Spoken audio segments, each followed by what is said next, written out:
When many think of Raven at DC Comics, they jump to the popular Teen Titans character. She's been a prominent member of the team for years, she's featured in numerous adaptations, both animated and live action. But that doesn't mean that she's the only Raven, nor the first. No, DC Comics has had a decent amount of Ravens. There have been numerous characters to bear that name, and more than one associated with Hawkman. And today we're going to be spotlighting one of those lesser known Ravens, but this one is associated with Robin, the Boy Wonder. Or at the time they came together, the Teen Wonder. Even though he was in university at the time, so maybe he should have been the Adult Wonder. Today's Raven is going to be Dave Corby. I'm Sasha, this is Casually Comics, and it's obscure character time. My favorite time, outside of Lois Lane shenanigan time. Now this video that we're doing is a bit of a follow-up to one we already did on Robin having a bunch of costumes designed for him by fans, and then some of those being showcased inside of the comics themselves. I have a really exciting update about that, so stay tuned to the end to see what it is. It's the nerdiest thing in the best way. But firstly, let's get to who is this Raven? Who is Dave Corby? And side note, when some of you requested that we do a retrospective on him, some of you just wanted to say the word Davin,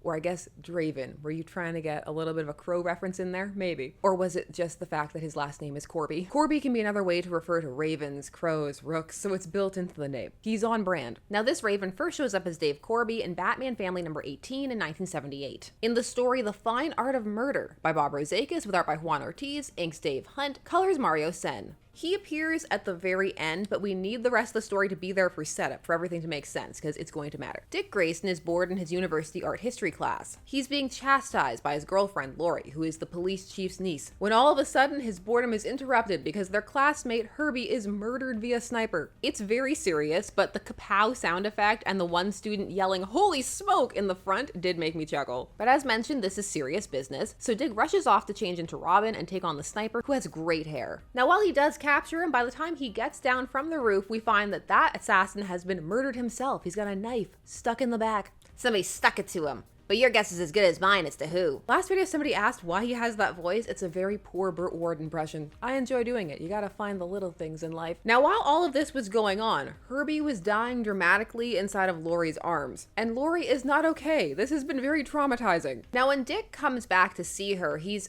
fairly callous from her perspective. He brushes off how upset she is and is just asking about what were Herbie's last words. Maybe that can help the police, so it doesn't really seem like he cares that she's really upset. Oh, Dick, where were you? Herbie's dead. He died while I was holding him. It was too much for me, Dick. Where were you? I went to call the police. Somebody had to. Lori, did Herbie say anything before he died? It might help the police find a lead to who's behind this. So hold on to her perspective, because to her, he just ran off and left her there to deal with this. She's so upset about this that she breaks up with him and says she doesn't want to talk to him again. Dick is very confused by this. He has a little "woman, I don't understand" moment. Now it's at the issue's end, after Robin has been investigating the art gallery. He's learned that there's some kind of shady dealing going on there involving there actually being real art pieces that are then being passed off and a whole counterfeiting type thing. But after all of this, we're introduced rather abruptly to Dave. Hi, Uncle Frank. This is Dave Corby. You might as well get to know him because we'll be seeing a lot of each other from now on. Hi. Glad to meet you, Dave. Seeing a lot of each other from now on. Why is there a question mark there? Robin, she broke up with you. I know it's the same day, but meet Rebound Dave. Embrace him for the 5 issues that he's gonna be here. It's in Batman Family number 19 that we get to see the Raven in the story as the Raven. In the story, the crime rate is earth-shaking. Dick is not taking the breakup well, and also people are making fun of him for it, which is not helping. But he is not staying away from Lori. She has blatantly said at this point she does not want to talk to him, and he does not care. Sheesh, Lori suddenly dumps me for campus hotshot Dave Corby, and in less than 24 hours the whole world knows. The most annoying part is she won't even talk to me. If I could just, hey, speak of the devil, here they come now. Hi, Lori, got a minute? Not for you, Mr. Grayson. Aw, come off the heavy theatrical stuff. You could at least act like you know me. Grayson. Gautier's soundtrack intensifies. The thing about this scene is that it's set up like we're not meant to like Dave or Lori. And while Dave does go full caveman, just throwing Dick around, we also see that Dick is all up in Lori's space. He's grabbing her while she's actively trying to get away from him and has said that she doesn't want to talk to him. This isn't a great look for Dick. It comes across more like he's the one being unreasonable, even though the story is trying to present it the other way around. There's a chance that that's because we as the reader are meant to have Dick's perspective. We know what he was doing. He went off to this important thing as Robin, but Lori doesn't know that. So if one takes a moment to think about it from the other character's perspective, it does make Dick a bit less sympathetic. The question, of course, then becomes whether one is going to do that or not. I did. He grabbed her. The big gorilla. I should have decked him. But then Dick Grayson can't go around doing Robin stunts or people will catch on. Secret identities can be a real pain in the... Robin is so grumpy and so rude throughout a lot of this issue. It continues on when he bumps into a peer, Gary Stevens, who's having a hard time. He's gotten this job and he's worried about it. It's kind of sketching him out, and they want him to do something with this stress tester that he's been working on, and he's uncomfortable, and he's confiding in Dick that he thinks that something strange is going on. Dick realizes as this conversation is going on that this is tied to some criminals he was chasing earlier in the issue, and so he just leaves. That's it, the stress tester and the blueprint looks like the device I saw in Meryl's photo. Catch you later, Gary. Just thought of something I have to do. Tick, what about my problem? Later, Gary. Part of my problem just reared its ugly head. There was no later for Gary. R.I.P. It's while Robin is tracking down this gang, the Meryl gang, that he then encounters the Raven. I want to put some kind of Edgar Allan Poe reference in here so badly, but there was not really an opportunity. Just know that the phrase nevermore is just echoing in my head. It's waiting for a chance to come out. You can call me the Raven, but I'm willing to bet you'll wish you never heard of me. How would you like a really close look at that wall? There's so little going on with this costume and yet so much. Robin does manage to get out of this. I can give this killer bird a taste of his own medicine. Whap. And then Dave died of the ensuing head injury. I mean, him and the gang escaped. Robin comes back to find Gary's room ransacked. Gary's nowhere to be seen. Now he needs to figure out what happened to him. Now, the Raven doesn't appear again in Batman Family. Batman Family ended with issue 20. It was canceled. And this is part of the DC implosion, which followed the DC explosion, which was a period during 1977-1978 where there were a whole bunch of titles greenlit, but then they had to be pulled back. Now, we mentioned this in the Robin costume video, but the way I phrased it, it did make it sound as though Batman Family was the one being canceled because of the implosion. And it was, but not in the way or the reason that people think. What happened was it was combined with Detective Comics. And the reason for that was because Detective Comics was the title that wasn't actually doing very well. Batman Family was doing better. So it's one of those things where Batman Family ended as a solo book, not because it was doing badly, but because it was brought in to help save Detective Comics. Detective Comics was supposed to be canceled at issue 480. It said it was saved by Mike Gold, who was allegedly the one who suggested merging the two books together. Whoever it was that suggested it, it was a fantastic idea because Detective Comics is the flagship title. The DC and DC Comics, it stands for Detective Comics. You gotta throw whatever else you can in there to keep that going. So instead of either book being canceled, they were pulled together into one. And that started with issue 481, and the explanation for what's going on, although they don't say exactly what, is given in 482. Now, we covered issue 481 because that's the one that features the costumes designed by the Robin fan club, the Robin Rooters. Yes, Australians, I can hear you laughing or cringing or both. In this, Robin encounters the Raven again while he's hunting for Gary and the stress tester, and it's while he's wearing the second costume. Cute, but I'm still quicker than your fastball. Stop crowing, Robin. Let's see you handle this. Once more, it's a very brief encounter, but it's the next issue where his full affiliation is revealed. The Raven works for Maze, which was a crime syndicate. They debuted in Superman 268 in 1973. In this story, they're recruiting college students to their gang, and then they're having them commit these high-profile crimes that they're then blackmailing them for to keep them inside the gang. They're trying specifically to get into position to take down Robin because he's really been messing with their plans. Raven in issue 482 is given the task of taking down a hot air balloon, or rather stealing its helium, and then that will kill those inside of it, which Maze will then be able to use to blackmail him. Sounds like fun. What do I take? The recording equipment? Hardly. We want you to steal the balloon's helium. The helium? Out of the balloon? But then it'll crash. Those two guys will be killed. That is not your concern. You have been given your orders. Carry them out. Yes, sir. Now, what is missing from any of this is why did Dave join Maze? How was he recruited? Any kind of backstory for Dave? Who is Dave? Look, Fred, one of those superheroes coming up to see us. I don't recognize him. Must be one of the new ones. What do you expect in this part of the country? Superman? Just wave and be friendly. I love the idea that people are just primed for random superheroes to show up. They're like, oh, just ignore them. Just wave. Maybe they'll go away. This attempted helium robbery will be stopped by Robin in the Whirly Bat. Serious business. Raven and Robin proceed to have a pun-off. You know something, Raven? Every time I see you, I hope it's the last. Robin, this will be the last time you see anything. I've heard that line before. Too many times. You should have stuck with that new costume instead of that flying egg beater kid. You're a sitting duck. Well, let's see how this quacks you up. Boo. Imagine that being the last thing you hear as you plummet to your doom. Quacks you up. This is all footage that Maze is reviewing, and we also get to see the Card Queen, someone else they were testing, but they set her up as a false hero, and I love this costume, and I don't know what that says about me. Robin also spoils the Card Queen's hustle by finding out that she is stealing some extra loot from the people that she's supposedly stopping. This is all too much for our head of maze who decides to call a let's put an end to Robin once and for all meeting. That leads into the next issue, which is also going to be our last time seeing the Raven. Issue 483 is the story Terminus, which is written by Bob Rozakis and has art by, if you're a fan of this channel, you know why I'm excited, it's Kurt Schaffenberger, the person who helped define the look of Lois Lane inside the Silver Age. On this channel, he's known for Superman's girlfriend Lois Lane acclaim. He does a really great Lois. It's really expressive, and he's gonna bring that expressiveness to this story, so get excited. We have Dave Hunt on inks. The colors are also by Rozakis. Now, this segment of Maze is taken down by Robin at the meeting that's been set up to see how they're going to stop him. You all know how we recruit the best college students into our ranks, ensuring that Maze can continue as a top crime cartel, but one teenage crime fighter is making fools of everyone involved.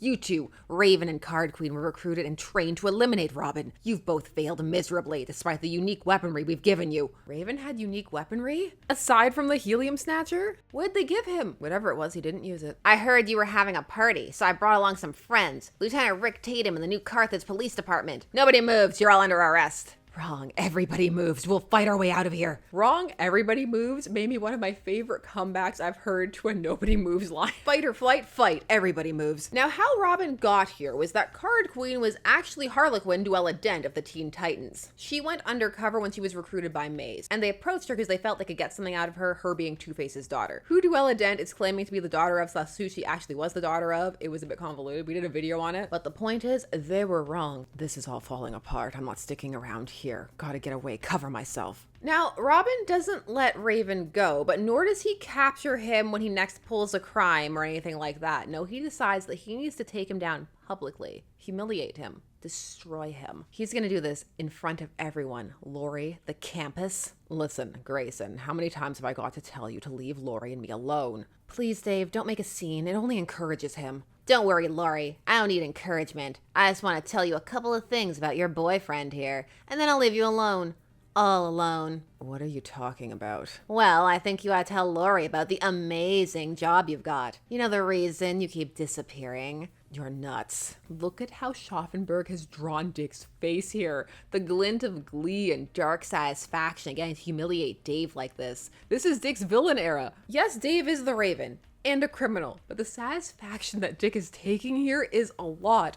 Also, he's going on about, do you know how Dave was disappearing? We don't know how Dave was disappearing. The story did not take any time to show Dave running away from Lori or anything like that. Ignore him, Lori. Let's get to class. Aren't you going to tell her how your buddies had Herbie Agar murdered when he stumbled onto their stolen art operation? Dave, what's he mean? Shut up, Grayson. Just shut up. What I mean is that your big hunk of campus hotshot here is part of a massive crime syndicate. Shut up. Shut up. When I decided to play detective and find out about Agar, his buddies wanted to find out what I knew. So they sent Body Beautiful here to get in good with you, which I'm sure he did. This is meant to be the it's all coming together moment.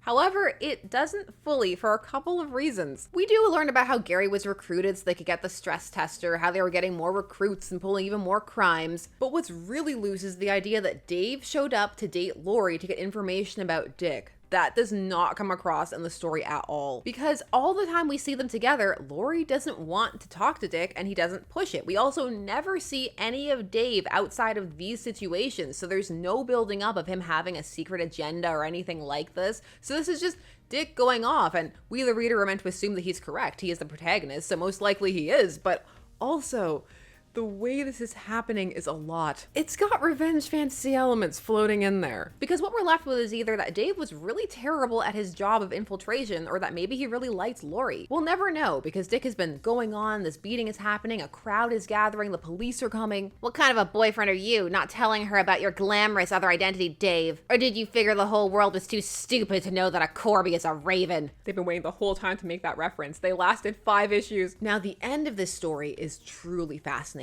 It's all silent. We have the police surrounding Dave, Lori trying to approach Dick, but he looks at her in disgust and disappointment, slowly turns and walks away, leaving her there crying. He also shrugs off the accolades of his classmates, pulls his shoulders back, and he walks off against the sunset. The sun is back. There is so much to unpack here. There's some really fascinating Dick Grayson psychology on display based even on what's been shown in this arc. For one thing, he went after Dave as Dick, not as Robin, even though they've had encounters as Robin and the Raven. This means that it comes across like it was very, very personal to him, even though it doesn't show that he takes the break with Lori that hard. But the way this plays out makes it seem like he's very angry that Dave stole his girl, or she broke up and went out with somebody else. He also shrugs off the attention people are trying to give him, whereas several stories, and including the one where he's trying on the costumes in this arc, detail that he likes attention. There's this whole energy like he's frustrated, like how couldn't Lori see that he was the better guy? How could she be taken in by someone who is a villain?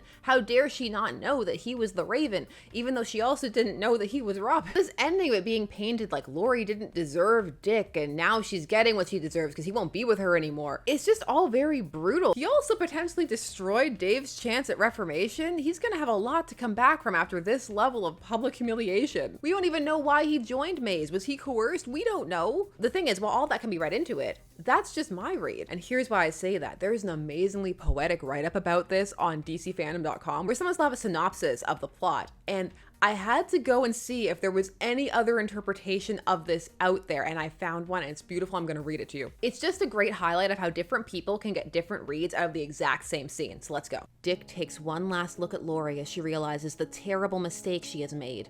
A mistake that has caused the man that once loved her more than she ever thought possible to turn his back on her, and tears cross through her face. Dick's bravery is cheered by the many students and friends who witnessed his feat, but he pays no attention to them, and he walks alone away from the sunset. His own man, at last. The mistake she made? Dating another guy after she assumed that the guy she was with was someone who was untrustworthy, unreliable, and didn't take her feelings seriously. The mistake of dating a guy she had no reason to assume was anything other but the hotshot campus guy. I like the his own man at last ending line. It really makes it seem like him and the Raven was this big epic confrontation. It makes it seem deeply important. I really wish it had been that big of a deal. Because the Raven could have been a bigger deal than he was. They don't use him to great effect or full potential in this story, and he does have some. It is nice for Robin to have a bird-themed villain to go up against, just on a thematic kind of level. If Hawkman can have it, so can Robin. Also, the idea of Robin having this rival who's been recruited by this organization, but is also going to the same university, and is someone who Dick might be slightly jealous of as campus hotshot, while Dave might see Robin as a bit of a show-off, and Dick is, well, in this, a possessive jerk. But you could also easily twist it that he views him as a spoiled brat because he's Bruce Wayne's ward. You could build something here. And if one were to add some more solid motivation to Dave, just in terms of why he was doing what he was doing, or even just expand upon this ending, there is a solid foundation here for a villain comeback. You could go so many ways with it too. He could be having fun with Maze, he could be being blackmailed by them, he could have been involved generationally, and then you'll have some more parallels between him and Robin. They could have done more with the Raven. They didn't, but they could have. Time of recording.